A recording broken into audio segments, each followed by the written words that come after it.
Baik, Assalamualaikum warahmatullahi wabarakatuh.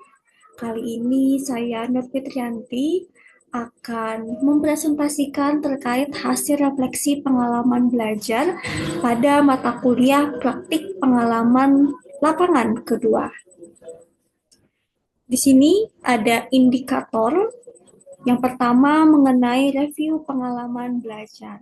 Ada 4 pertanyaan. Yang pertama, pengalaman apa yang berguna dan menarik? Sebelumnya saya melakukan PPL di sekolah yang sama dengan PPL pertama yaitu SMP Negeri 2 Banjarmasin. Oleh karena itu tidak ada perbandingan yang jauh berbeda karena tentu saya dapat memiliki kesempatan untuk mengenal lebih jauh budaya sekolah. Kemudian saya dapat memahami dinamika hubungan antar warga sekolah, mulai dari guru, siswa, hingga staf, serta kebiasaan-kebiasaan yang menjadi ciri khas sekolah tersebut. Hal ini sangat membantu saya dalam mempersiapkan diri menjadi guru yang mampu menyesuaikan pendekatan pembelajaran sesuai dengan karakteristik sekolah dan siswanya. Lalu pengalaman belajar apa yang berguna tetapi kurang menarik.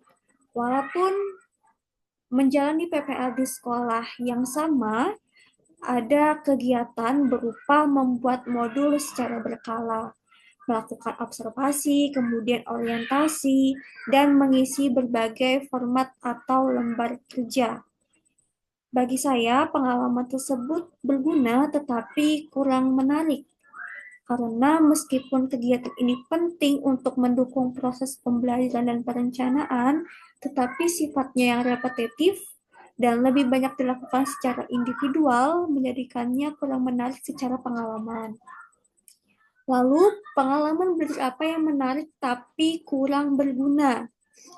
Bagi saya, pengalaman tersebut yaitu ketika menjalankan proyek penguatan profil pelajar Pancasila atau P5. Kegiatan ini tentu memberikan saya banyak inspirasi karena memperlihatkan berbagai macam aktivitas kreatif dan kolaboratif yang dilakukan oleh siswa. Sayangnya, keterlibatan saya atau kami sebagai mahasiswa PPL dalam kegiatan tersebut cukup minim, sehingga tidak terlalu banyak pengalaman praktis atau pembelajaran langsung yang bisa kami peroleh sebagai calon guru. Dan pertanyaan terakhir, pengalaman belajar apa yang tidak menarik dan tidak berguna dalam konteks sebagai calon guru? Bagi saya tidak merasa tidak ada pengalaman yang benar-benar tidak menarik dan tidak berguna selama menjalani PPL kedua. Karena setiap kegiatan, meskipun tidak semuanya menyenangkan, tetapi tetap memberikan pelajaran dan wawasan baru yang relevan untuk pengembangan profesional saya sebagai pendidik. Lalu masuk ke indikator yang kedua mengenai refleksi pengalaman belajar. Yang pertama, apa yang telah terjadi? Tentu saya mengalami berbagai proses pembelajaran sebagai calon guru, mulai dari observasi, perencanaan pembelajaran, pelaksanaan, hingga evaluasi. Salah satu hal penting yang terjadi adalah saya berkesempatan untuk mengintegrasikan materi dari mata kuliah lain seperti pembelajaran lahan basah dan pembelajaran sosial emosional ke dalam kegiatan pembelajaran di kelas. Ini menjadi pengalaman yang memperkaya pemahaman saya terhadap teori-teori yang saya pelajari di bangku kuliah dapat diterapkan secara langsung dalam praktik mengajar. Lalu masuk ke pertanyaan kedua, mengapa hal tersebut dapat terjadi? Karena tentu di PPL kedua, saya diberikan ruang dan kesempatan untuk merancang dan melaksanakan pembelajaran yang kontekstual dan berpusat pada siswa. Misalnya dalam konteks pembelajaran lahan basah, saya mencoba mengaitkan materi pembelajaran dengan lingkungan lokal Kalimantan Selatan, baik itu di Banjarmasin dan kabupaten lainnya, yang memang kaya akan ekosistem lahan basah. Hal ini membuat siswa lebih mudah memahami materi karena berkaitan dengan realitas di sekitar mereka. Selain itu, saya juga mengintegrasikan prinsip-prinsip pembelajaran sosial emosional dalam menciptakan suasana kelas yang mendukung kolaborasi, empati, dan pengelolaan emosi. Dengan pendekatan ini, saya melihat bahwa siswa menjadi lebih aktif, percaya diri, dan memiliki kemampuan terkait hubungan yang lebih baik dengan teman-temannya.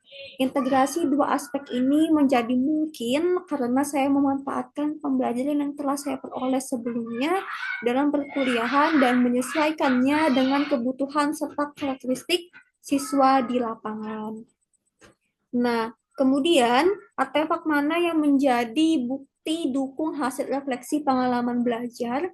Yang pertama, tentu ada hasil observasi lingkungan belajar untuk melihat potensi pada siswa dan lingkungan sekolah. Kemudian ada hasil observasi karakteristik peserta didik yang berguna bagi saya untuk menyusun rancangan pembelajaran. Artefak ini saya pilih karena memberikan gambaran yang komprehensif mengenai kondisi nyata di lapangan tempat saya melaksanakan PPL. Melalui observasi tersebut, saya dapat memahami lebih dalam suasana belajar terbentuk, kemudian interaksi antara peserta didik berlangsung, serta karakteristik individu dan kelompok yang mempengaruhi proses pembelajaran. Artefak ini menjadi dasar penting dalam merancang strategi pembelajaran yang sesuai dan responsif terhadap kebutuhan siswa. Kemudian juga ada artefak-artefak lain dari mata kuliah lain seperti hasil observasi mengenai karakteristik lahan basah yang akan saya bahas juga nanti mengenai hasil refleksi pembelajaran lahan basah. Lalu, bagian mana dari artefak ini yang mendukung hasil refleksi saya?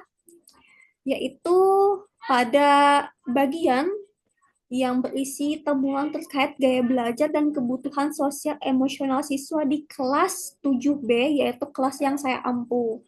Berdasarkan hasil observasi, saya mengetahui bahwa siswa ini kelasnya sangat aktif sekali, memiliki rasa ingin tahu yang tinggi, tetapi juga membutuhkan pendekatan pembelajaran yang mampu mengelola energi dan emosi mereka secara positif.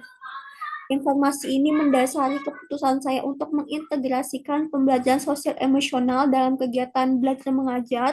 Selain itu, kondisi fisik dan budaya lingkungan belajar juga mempengaruhi cara saya menyusun materi ajar dan pendekatan pembelajaran yang saya gunakan. Observasi ini menjadikan pijakan refleksi penting bahwa seorang guru tidak hanya mengajar materi, tetapi juga harus memahami latar belakang dan kebutuhan siswa secara menyeluruh. Lalu, apa yang akan saya lakukan? Dengan mempertimbangkan prinsip pembelajaran bermakna yang berpusat kepada siswa, perubahan apa yang akan saya lakukan ketika mengajar atau membahas topik ini? Jika saya mengajar atau membahas topik ini kembali, saya akan melakukan beberapa perubahan yang mengedepankan prinsip pembelajaran bermakna dan berpusat pada siswa tentunya. Salah satu perubahan utama adalah mengaitkan materi pembelajaran dengan pengalaman nyata dan konteks kehidupan sehari-hari siswa. Ini lagi dan lagi telah saya paparkan juga pada refleksi pengalaman belajar mata kuliah sebelum-sebelumnya. Misalnya saat membahas materi yang berkaitan dengan lingkungan, saya akan mengintegrasikan isu-isu lokal seperti kondisi lahan basah di Banjarmasin karena sekolah saya PPL ini itu terletak di kota Banjarmasin, agar siswa ini merasa lebih dekat dan relevan dengan materi yang diajarkan. Kemudian saya juga akan memberikan lebih banyak ruang kepada siswa untuk mengeksplorasi, berdiskusi, dan mengemukakan pendapat mereka sendiri. Alih-alih hanya menggunakan metode ceramah, saya akan memfasilitasi kegiatan kolaboratif seperti diskusi kelompok, presentasi, dan proyek kecil. Hal ini tentu pernah saya terapkan dalam pembelajaran di kelas, walaupun belum maksimal, yang memungkinkan siswa belajar secara aktif dan saling belajar satu sama lain. Selain itu, saya akan menerapkan pendekatan pembelajaran sosial emosional dengan menciptakan suasana kelas yang aman, suportif, dan menghargai perbedaan. Hal ini penting untuk membangun rasa percaya diri siswa serta meningkatkan keterlibatan mereka dalam pembelajaran. Dengan perubahan ini, saya berharap siswa tidak hanya memahami materi secara kognitif, tetapi juga tumbuh secara emosional dan sosial sebagai individu yang utuh. Itulah refleksi saya mengenai mata kuliah praktik pengalaman lapangan kedua. Saya cukupkan. Wassalamualaikum warahmatullahi wabarakatuh.